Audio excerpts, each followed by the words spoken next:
Mga kalakay, ito po yung luto sa liempo na i-share ko sa inyo na alam kong hindi nyo pa ito naluluto sa inyong mga tahanan. Okay? Bali may liempo po tayo dito mga kalakay. Ito po yung mga ating mga ingredients. Meron tayong tomato paste dito saka ketchup. Tapos meron din po tayong oyster sauce saka toyo mga kalakay. At ground black pepper saka laurel at meron din tayong calamansi juice saka brown sugar mga kalakay at yung asin saka meron tayong bawang, yan yung dinikdik na bawang. Okay, so mag-start na tayo mga kalakay. Bali ang unang gagawin po natin, paghalo-haluin natin yung ating mga ingredients. Ilalagay natin yung ating bawang, yung pamintang durog, yung ating brown sugar saka yung calamansi. Tapos isusunod natin yung toyo, tapos yung oyster sauce. Yan, pagsama-samahin lang natin. Saka yung ating ketchup mga kalakay. Yan, bali i-mix lang po natin yung mga ingredients na lilagay natin. Bali dito natin imamarinate mga kalakay yung liempo ng baboy. Ayan, bali ilalagay po natin dito yung ating liempo ng baboy mga kalakay. Ayan, bali ang gagawin po natin dito mga kalakay ay imamarinate po natin yan. Mas matagal yung pagka-marinate niya mga kalakay ay mas maganda. Okay, bali ihalo lang po natin. At ito na nga po yung ating na-mix mga kalakay. So ready na tayo sa ating pagpiprito. Yan, ang gagawin po natin dito mga kalakay ay yung minarinate natin na liempo ay ipiprito natin. Ayan, okay, bali ganyan lang po yung pagkaprito niya mga kalakay. Yan, bali babalik rin po natin. Pag okay na, itatabi lang po natin. Okay, hahanguin na po natin at ilalagay natin yung ating iba pang liempo. Yan, bali ipiprito lang natin siya mga kalakay.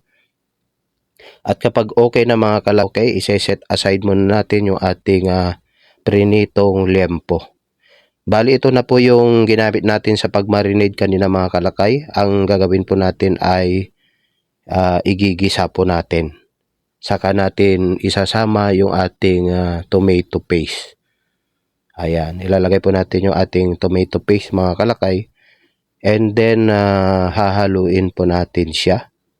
Yan, para mag-mix yung ating tomato paste sa ating ginamit sa pag-marinate kanina. Yan, pagka okay na mga kalakay, ibabalik po natin yung ating liempo ng baboy. Yan, sa ating niluto kanina na pinag-marinadan ng liempo ng baboy, saka yung nilagay nating tomato paste. Okay? Ayan. Ipahid lang natin mga kalakay. Yan. Tapos gagawin natin ay maglalagay po tayo ng isang basong tubig at ipapakulo natin po ito hanggang ito ay matuyo. Okay? At kung alam natin na matigas pa yung karne ng baboy, yung ating liempo mga kalakay, ay pwede po kayong magdagdag ng kahit ilang baso ng tubig hanggat lalambot po yung karne ng baboy, yung ating liempo. Ayan. Kailangan kasi mapalambot natin yung liempo mga kalakay bago natin patuyuin ito. Okay, takpan muna natin kasi marami pa yung kanyang tubig. Antayin lang natin na matuyo mga kalakay yung kanyang sabaw kanina. Yan, bali titimpla na natin kasi nagmamantika na yung ating niluluto mga kalakay. Yan, napakasimple lang lutuin to mga kalakay, na bihira lang natin niluluto ito. At sa ngayon naituro ko sa inyo kung paano magluto. Isama nyo na po ito sa inyong mga recipe. Yan, napakasarap po ito mga kalakay. At alam ko na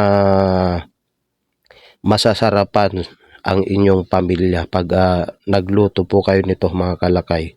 At ito na mga kalakay, sadyang nagmamantika na po yung ating niluluto.